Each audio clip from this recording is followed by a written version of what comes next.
What's up, YouTube? This is Strobe Light back again. Sorry about the long wait, but I have been on spring break and went out of town. And I've also been kind of sick with the sinus infection. But I'm getting over that. You can probably tell on my voice. And this video is just going to be a quick tank update, as well as two products reviews that I've been using for a little while now.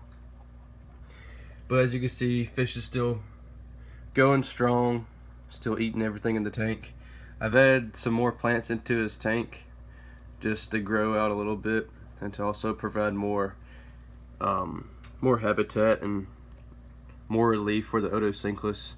The snails are still doing what they do. One of my Otosynchus is looking like he's doing kind of bad. I think that's him on the side of the sponge filter. But I noticed he's been eating more, so hopefully he'll snap out of it.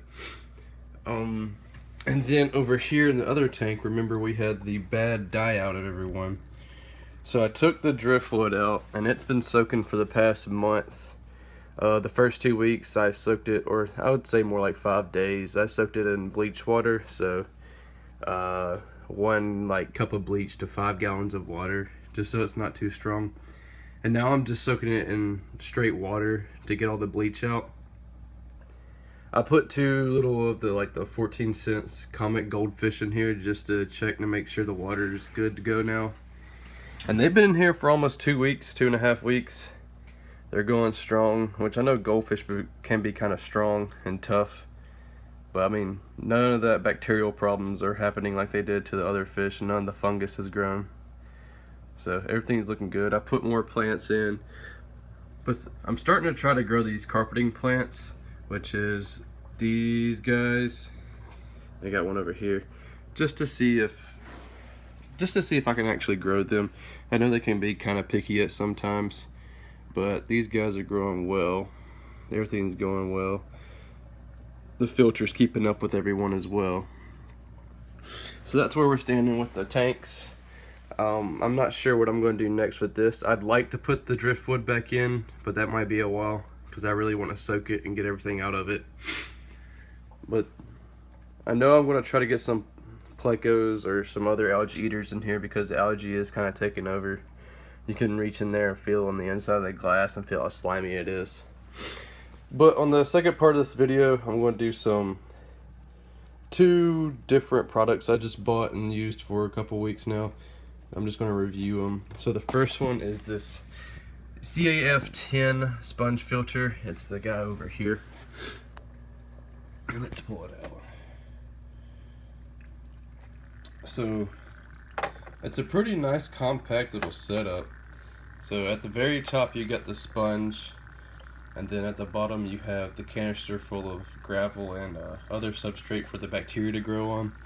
And what happens is you put the air line hooked to the top right here,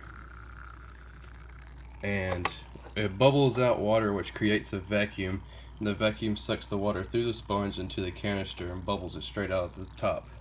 And this guy is actually rated for almost 10 gallons, which is nuts. But I guess if you put enough airflow through it, he'll clean it all. I got him in here just to have it set up with the bacterial colony in it. It's keeping this water very clean, as well as the filter I already have going. Keeping it a lot more aerated as well. If this filter ever has a problem with it, I can just throw this little guy in there and be ready to rock and roll with anything else. But yeah, I just got that set up. It's doing very well. I got a little bit of airflow through it for right now. Sorry about the sniffles. Like I said, I am sick. And then the second item that I have are these giant catappa leaves. They kind of do the same thing as almond leaves do. They release their tannins, and their tannins are very good for being antibacterial. And they're also kind of a stress relief for your fish, especially tropical fish. And like I said in my past video, these betta fish are from tropical areas, have a lot of leaf litter in their habitat, so the tannins are good for them. The tannins make them feel like they're more at home, and it also keeps them healthy. And you can pick both of these up on Amazon. This little filter was probably not even 10 bucks. But these leaves, I think, were 15 to 20. But when they give you 8 big leaves, and one leaf is good for like 20 or 30 gallons, so I broke this in half. And they float for the first couple of days, and your betta fish loves to hang out on them. And they sink down like this, and this is kind of like a little tent that he loves to hang out under. So yeah, I would definitely recommend the sponge filter. There are a lot more choices on Amazon and wherever else you can find that do the exact same thing. But I didn't want something too big, and I wanted a little guy like this. And the leaves are awesome for either just a makeshift habitat, or to maybe you have some sick fish going on and put it in there and help them heal up. But this is where I'm standing at right now with my tanks. Definitely want to add some more stuff to this. I might try to get more guppies in here and start my guppy population back over, so I really like those guys. And then I'll probably just get more algae eaters, or really need some nearite snails for this tank. And fish is always happy as ever, still eating everything.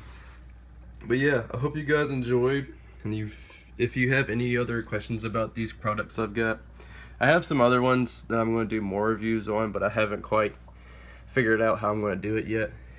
But leave any of those questions down in the comments for me, and I'll try to answer them for you. And I hope you all enjoyed. Don't forget to like, favorite, and subscribe.